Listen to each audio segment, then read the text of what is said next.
In every age, the Lord creates the kings who are sung of as his incarnation. Even they have not found thy limits. What shall then I say and reflect upon his extent? Thou art true, all that thou doest is true. If thou grant me the truth, then will I expound it. He whom thou causest to understand the truth gets easily absorbed in thy name. Asa, third Guru, the Guru, true Guru, has eliminated my doubt. He has lodged the name of the Immaculate Lord within my mind. By contemplating on the holy word, I have obtained eternal joy. O myself, hear thou the real divine knowledge. The giver knows thy entire condition, and it is through the Guru that the name Traya is obtained. The greatness of meeting the true Guru is this, that it has quenched the fire of worldly love and desire, and now imbued with equipoise, I sing Lord's praises. Without the perfect Guru, none knows the Lord. Others are engrossed in wealth and temporal love. Through the Guru, the mortal receives God's name and divine word. Guru's service is essence and the excellent penance of all the penances. The reverend Lord then abides in the man's mind, and all his sufferings depart. Then at the true gate, he looks true. By Guru's service, man acquires the knowledge of the three worlds, and realizing his own self, he obtains that God. Through the true word, one gets into the Lord's palace. By serving the Guru, man saves his generations and keeps the pure name enshrined in his heart. He is bedecked with the true glory at the true portal. Very fortunate are those whom the Guru puts to his service. Night and day they remain absorbed in Lord's meditation and firmly grasp the true name. Through the name, all generations are emancipated. Nanak says, this truth after contemplation keeps thou, O man, God's name clasped to thy heart. By becoming imbued with the God's worship, the gate of the salvation is attained. As a third Guru, everyone lives by cherishing hope upon hope. By understanding his will, man becomes desireless. Many a man are asleep in hopes. He alone wakes up whom he awakens. The true Guru has made me realize the name. Without the name, desire does not go. By devotion to the name, to the fire of the desire is assuaged, and by his will, his name is obtained. In the dark age, good deed is to realize the holy word. With this worship, one's ego is shed. By serving the true Guru, the man is approved. Have thou the realization of him who has created desire in thee. What shalt thou offer to him who reads out Guru's hymns to thee, and mercifully enshrines the name in thy mind?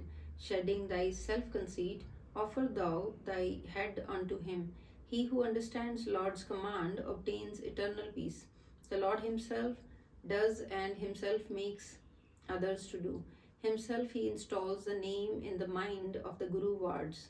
He himself misleads and himself puts on the right path. Through the true word, one merges into the true one.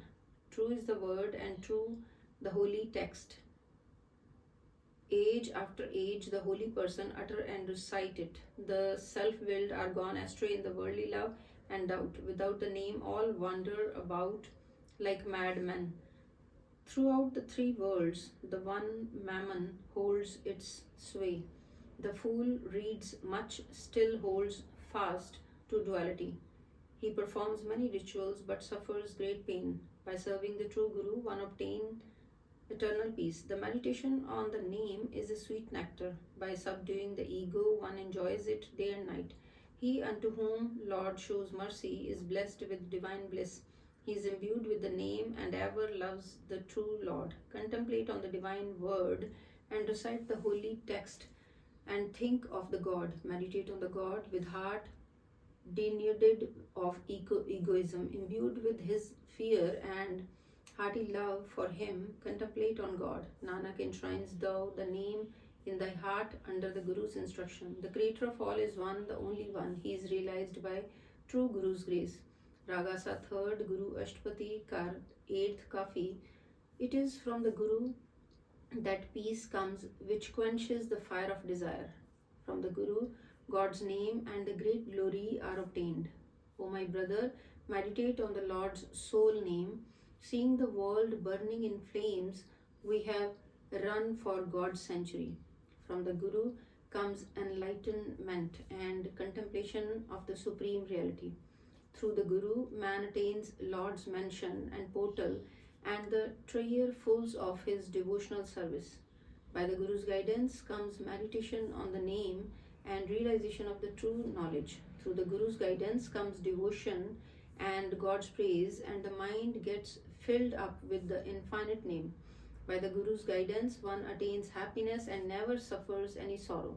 By the Guru's guidance, ego is stilled and the mind becomes pure.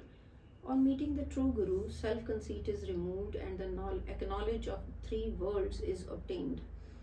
One then beholds the Lord's immaculate light spread everywhere, and his light merges into the supreme light. With the instruction of the perfect Guru, man's intellect becomes sublime. From within he is cooled and pacified, and through the Lord's name obtains happiness. If the Lord cast his merciful glance, then alone the perfect Guru is met. Then all the sins and vices are eradicated, and there is no suffering or obstruction. The glories are in Lord's hand. He himself grants them and attaches man with the name. When the name treasure is enshrined within the mind, Nanak says, mind gets true exaltation. As a third Guru, O man, my brother, listen, thou enshrine in thy mind the Lord's name, and he himself will come and meet thee. Night and day do Lord's worship truly, and fix thy attention on the true one. Contemplate thou on the one name, thou will have peace, brother. Remove egoism and duality, thus great shall be thy exaltation. The gods, men, and the holy sages long for this meditation of the Lord, but without the true Guru it cannot be attained. The scholars and astrologers read the books, but they do not get understanding. In his hand the Lord keeps all. Nothing else can be said about this. What the Lord himself given is received.